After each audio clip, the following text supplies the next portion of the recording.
Cemetary in Rausch Gap. There's 3 or 4 markers from the 1850s, and the writing is not very distinguishable. Here we have grave of John Dowd. Looks like he died in 1831.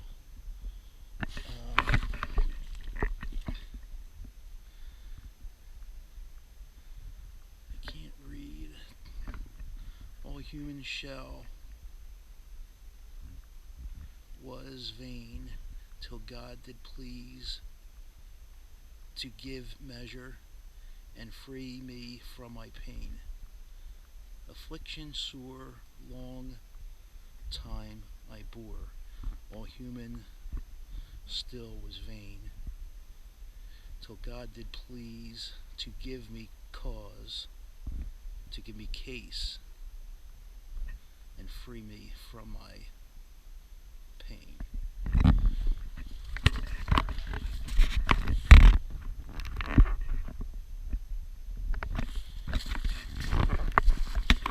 Here's the grave of Andrew Allen. Met his death by accident at Gold Mine Gap, June 9th, 1854, 30 years, 2 months, and 11 days. And that is unreadable. Another epitaph. Behind this is a small marker. I guess it's a small marker. Very much eroded. And here, a small gravestone for Catherine, daughter of John Elizabeth Blackwood, died June 16, 1854, aged 1 year, 1 month, and 7 days. Sad. Very sad. Alrighty, so this is it. This is the hike for today. I'll head back out. I'll take some pictures along the way, or some video, and post it later on YouTube. That's all for me. Bye-bye. Alright, here we are. The village of Rausch Gap stood here from 1828 to 1910, peak population of 1,000 plus people. Industries were coal mining and railroad equipment repair. The mines were not productive, and the railroad moved its operations in 1872. Let's take a little walk over here.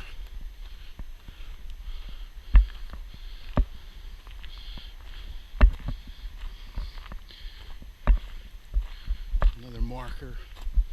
Actually, there's the mark for the Appalachian Trail, Rausch Gap. I think up there are some more abandoned foundations of homes.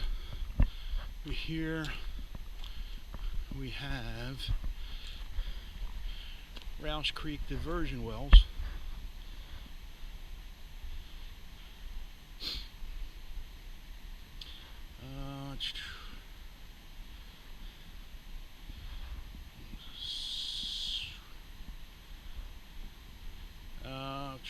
I guess it was created to neutralize the acidic water of Rausch Creek that came as a result of the mining.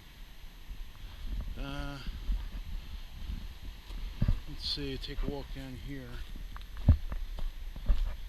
You get a closer look at the process. I hope we're allowed down here. I don't see any no trespassing signs.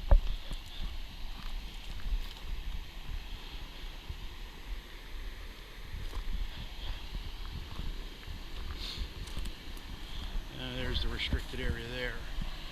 And here the water comes in, is treated, and flows out.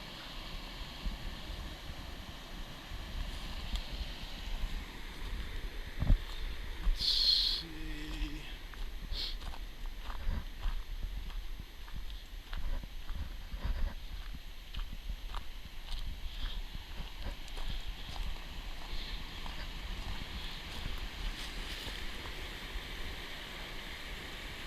I'm not sure if this is the creek or if there's another creek that comes up from this way.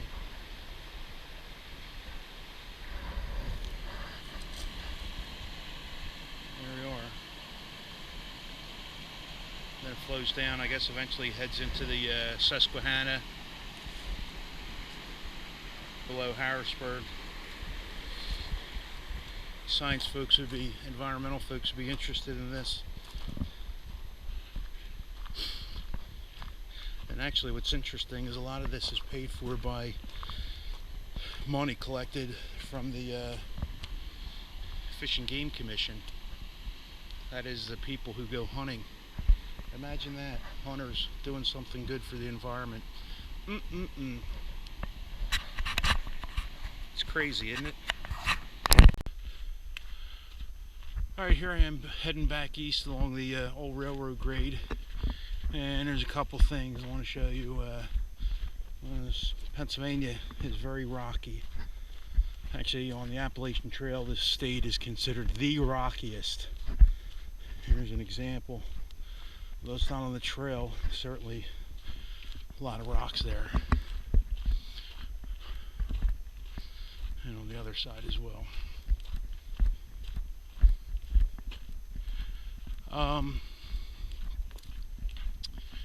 Let's see, from here I got about a 3-mile walk down to the parking lot. It's pretty quiet, bucolic. Met a couple interesting people. One was a school teacher from Harrisburg. We were talking. He's actually a science teacher. He does these walks. He does water studies and things like that. He takes pictures and uses them in his class.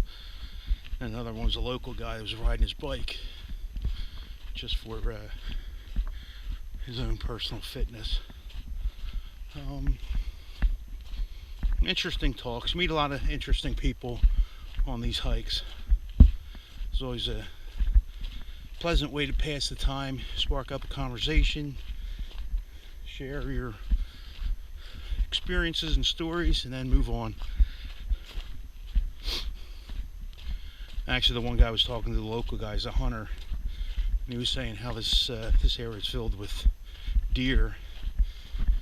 He's also seen some bear. He heard the coyotes. It's pretty exciting living out here or close to this place, I would imagine. I wanted to show you some cutouts. Actually, two interesting, well, I think are man-made.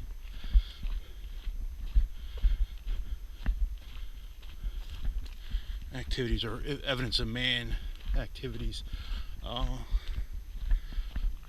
Let's see. We're coming up to one on the right here. Let's see. So we have. No, not really what I'm looking for. A little windy, nice sunny day, but a little windy. Never so often you hear the trees creaking, making some frightful sounds. Got to stop, turn, and look. Make sure I'm not being followed by anything or anyone.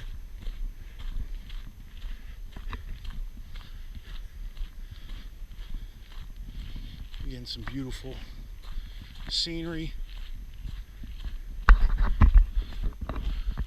I wonder if that tree made a noise when it fell.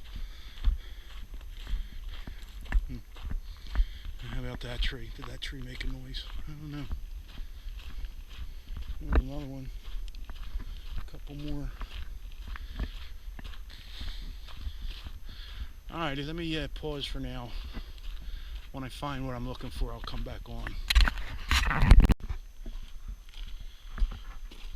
Alright, this is what I was talking about, the man-made. Here, evidence that man was here. There's these series of pools here.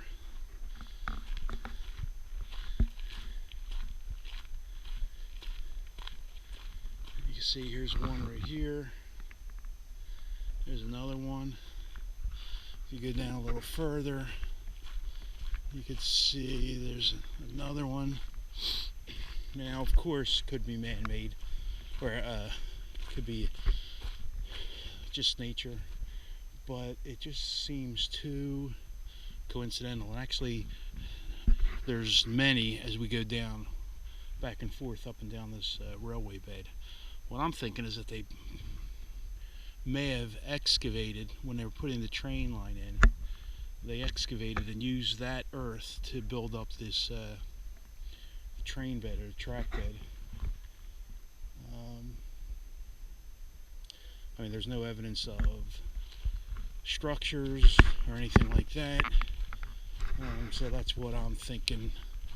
If they excavated and used that as the bed for the train railroad. A little further down the line, I'll show you something on the left-hand side or the north side of the railroad track. So we'll walk a little bit longer, see what we come up with.